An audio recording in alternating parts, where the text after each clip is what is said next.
प्रखर और श्वेताब ने संदीप माहेश्वरी के वीडियो में बोली किसी लाइन का कुछ मतलब निकाला, फिर संदीप ने प्रखर के बारे में कुछ बोला, फिर किसी ने किसी को सॉरी बोला, फिर किसी ने किसी पे केस लगाया, फिर किसी ने किसी की पर्सनल लाइफ सोशल मीडिया पे डिस्कस की, किसी के फैंस बढ़ गए, किसी के फैंस घट गए। ये सब महीनों से चल रहा है और इसके ऊपर कई सारे वीडियोस, ब्लॉग्स, हैशटैग्स बन गए और फिर हम सभी ने मिलके इसको एक बड़ी कंट्रोवर्सी बना दी।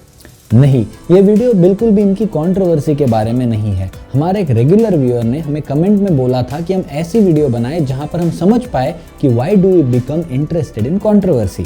इंटरेस्टिंग ना? तो आइए बात करते हैं साइकोलॉजी ऑफ कंट्रोवर्सी के बारे में इस नॉट सो कंट्रोवर्शियल वीडियो में।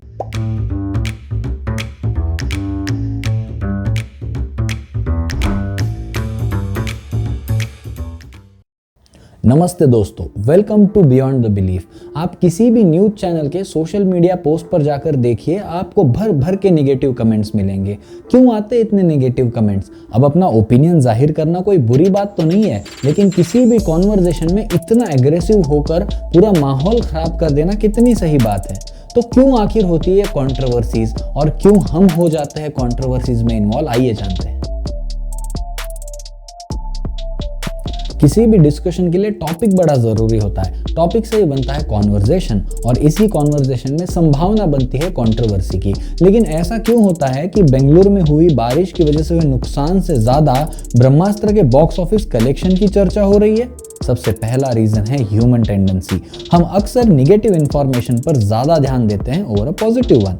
क्योंकि अब बॉयकॉट बॉलीवुड का ट्रेंड चल रहा है, तो मूवीज के फ्लॉप होने का श्रेय कुछ ट्रोलर्स खुद लिए जा रहे हैं। इन सारे ट्रेंड्स पर सेलिब्रिटी रिएक्ट भी करने लगे हैं और काफी निगेटिविटी क्रिएट हो चुकी है, जिसकी वजह से ये कंट्रोवर्सी बड़े समय से चल रही है। आइए अब समझते हैं कि कंट्रोवर्सी के आखिर क्या कंपोनेंट होते हैं। कंट्रोवर्सी के अक्सर दो कंपोनेंट होते हैं। सबसे पहला होता है रिलेवेंस और दूसरा कंपोनेंट होता है डिस्कम्फर्ट। जरा याद करिए भारत पे के अश्नीर ग्रोवर वाली कंट्रोवर्सी को। शार्क टैंक इंडिया शो में पार्टिसिपेंट से किए हुए बर्ताव की वजह से सोशल मीडिया में काफी बवाल हुआ क्योंकि रेलेवेंस था। फिर आया वो रिकॉर्डेड कॉल कन्वर्सेशन और फिर भारत पे कंपनी के साथ हुए इश्यूज। बहुत ज्यादा डिस्कशन हुआ इसके बारे में across social media, news and print media भी। तो लोगों को जब भी किसी टॉपिक में इंटरेस्ट हो तो उनके लिए वहां पर रिलेवेंस क्रिएट हो जाता है, वहां से कॉन्वर्जेशन स्टार्ट हो जाती है और जैसे ही उसके अंदर डिस्कम्फर्ट आ जाता है तो उसी कॉन्वर्जेशन का रूपांतर जो है वो कंट्रोवर्सी में हो जाता है।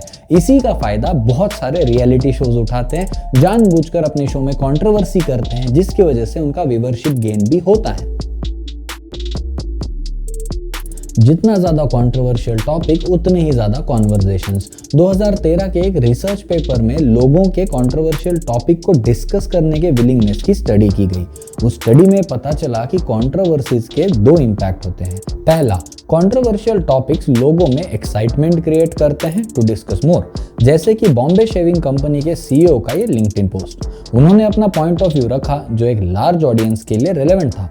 उसी के साथ एक लाइन लिखी थी, डोंट डू रोना धोना। इससे काफी लोगों को डिस्कम्फर्ट होने लगा और ढेर सारे लोग पोस्ट लिखने लगे, विच resulted into a larger controversy. और दूसरा इंपैक्ट ये है कि जब भी कोई टॉपिक बहुत ज्यादा कंट्रोवर्शियल हो जाता है तो people feel sensitive to talk about it. For example, Kashmir related issues relevant है, पॉलिटिकली ड्रिवन भी है, लेकिन बहुत अनकंफर्टेबल और सीरियस टॉपिक है।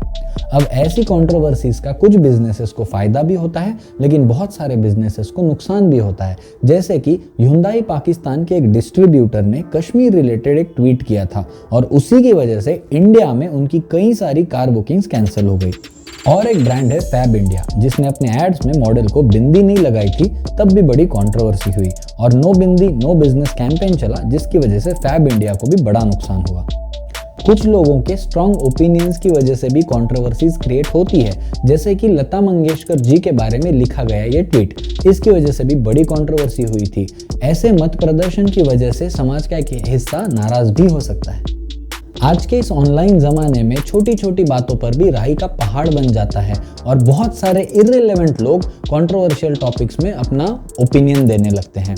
यहाँ पर कंस्ट्रक्टिव क्रिटिसिज्म की जगह ऑनलाइन ट्रोलिंग या साइबर बुलिंग हमें ज़्यादा देखने को मिलती है। कुछ केसेस में ये एंटरटेनिंग ज़रूर होती है, लेकिन बहुत सारे केसेस में ट्रोलिंग बहुत हार्मफुल भी होती है। Trolling can cause significant harm and distress.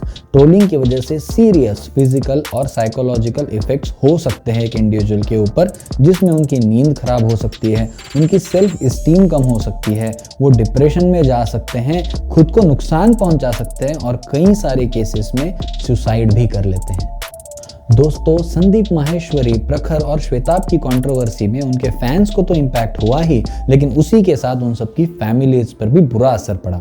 Shantanu Deshpande को लिंक्डइन छोड़ना पड़ा, hyundai फैब इंडिया जैसे बिजनेसेस को नुकसान हुआ और हम जैसे कॉमन लोग भी जब कंट्रोवर्सीज का हिस्सा बन जाते हैं तो हमारा भी नुकसान होता है। तो आप हमेशा ध्यान रखिए कि किसी भी इररिलेवेंट कंट्रोवर्सी का हिस्सा ना बने। अगर आपको किसी की कोई कही हुई बात या कोई एक्टिविटी अच्छी ना लगे तो उसका विरोध करने के लिए सही तरीका अपनाएं और ट्रोलिंग से दूर रहें। मिलते हैं नेक्स्ट वीडियो में।